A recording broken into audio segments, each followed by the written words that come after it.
Êtes-vous candidate? Surtout pas. Je vais archiver, alors là, allez-y, vous verrez, je suis quelqu'un de très clair. J'ai décidé d'être candidate à la présidence de la République française.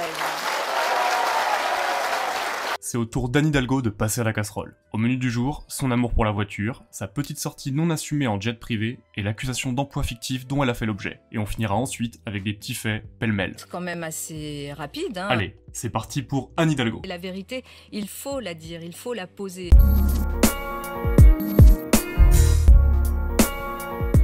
Bon, on le sait, Anne Hidalgo cherche à réduire l'utilisation de la voiture dans Paris, et elle est aimée ou détestée pour ça. Quoi qu'on en pense, on est obligé de reconnaître qu'elle invite souvent les Parisiens à changer leur manière de se déplacer, en répétant que la voiture... C'est plus le schéma d'aujourd'hui. Mais petit problème, le site consacré à l'automobile Caradisiac s'est amusé à suivre la mer à plusieurs reprises durant ses déplacements dans Paris. Et surprise, Hidalgo prend en fait systématiquement sa voiture, qu'elle se déplace loin ou tout près. Évidemment non. Et en plus de l'avoir vu commettre quelques infractions au code de la route, ils l'ont aussi pincé à pédaler fièrement pour une opération de com pour les Vélib, avant de repartir à bord de sa voiture, dès qu'elle n'est plus sous la lumière des caméras. En plus, le site Caradisiac admettait bien sûr qu'en tant que maire, c'était logique que la voiture soit un mode de déplacement pratique pour elle, mais dénonçait quand même l'inadéquation entre son discours et ses actes.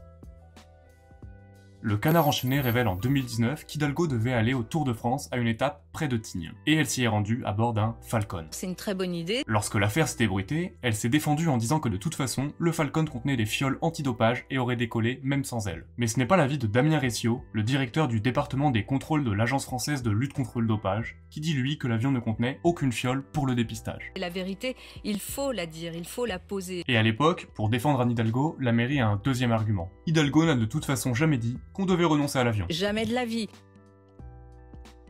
En 2001 et 2002, Hidalgo a été rémunérée en tant que directrice du travail au sein du cabinet du ministre de la Justice, tout en étant première adjointe au maire. Le problème, c'est qu'elle n'avait vraisemblablement pas le temps de gérer les deux jobs en même temps. Le Canard enchaîné révèle que durant ces 2 années, Anne Hidalgo elle-même a changé ses horaires pour ne plus travailler qu'à mi-temps, puis même à quart-temps en tant que directrice du travail. Cependant, si ses primes ont baissé en conséquence, son salaire est resté le même. C'est pratique et c'est utile. Et lorsque le Canard enchaîné a interrogé la mairie de Paris, sa défense a été de dire que Hidalgo avait elle-même demandé à ce que son salaire soit réduit à l'époque, en proportion de son temps de travail, mais que c'était le contrôleur financier du ministère du Travail qui avait tout simplement refusé. Curieux hasard, il n'y a aucune trace écrite de cette demande refusée. Je ne sais encore rien et personne ne sait grand-chose. Par contre, le journaliste de Capital qui en 2017 avait accusé Hidalgo d'avoir bénéficié d'un emploi fictif a été condamné après que Hidalgo l'ait attaqué pour diffamation. Le tribunal lui a en fait reproché que, dans son enquête, il avait à l'époque pas suffisamment cherché à discuter avec ceux qui travaillaient au quotidien avec Hidalgo, et notamment qu'il n'avait pas cité son directeur de cabinet Marie-Lise Lebranchu, qui disait à l'époque qu'Hidalgo avait bien travaillé à temps plein.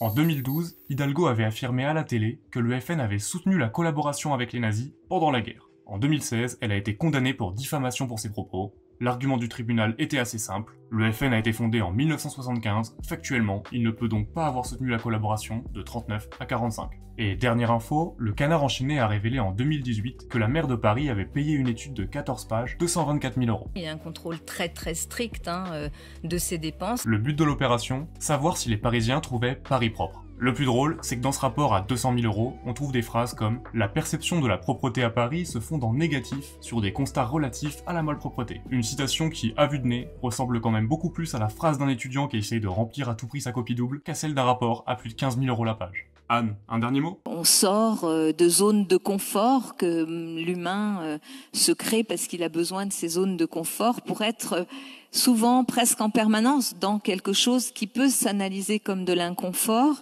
Mais en fait, de cet inconfort, il faut peut-être qu'on en tire non pas de nouveaux conforts, mais de nouvelles façons d'avancer. On espère que ça t'a plu. Si c'est le cas, n'hésite pas à t'abonner. Pour rappel, dans cette petite série, on s'intéresse ni aux idées des candidats, ni à leurs promesses, et ça, pour une raison simple. Ils n'ont de toute façon pas à en répondre. Donc, plutôt que d'écouter leurs promesses pour le futur, on préfère s'intéresser aux actes qu'ils ont déjà commis dans le passé, pour au moins pouvoir se demander s'ils ont l'air de personnes intègres, méritant la confiance des Français. Si le concept t'intéresse, on a fait la même chose pour d'autres candidats, et sinon, tu peux aussi regarder cette vidéo, qui est plus longue, mais qu'on trouve aussi autrement plus intéressante.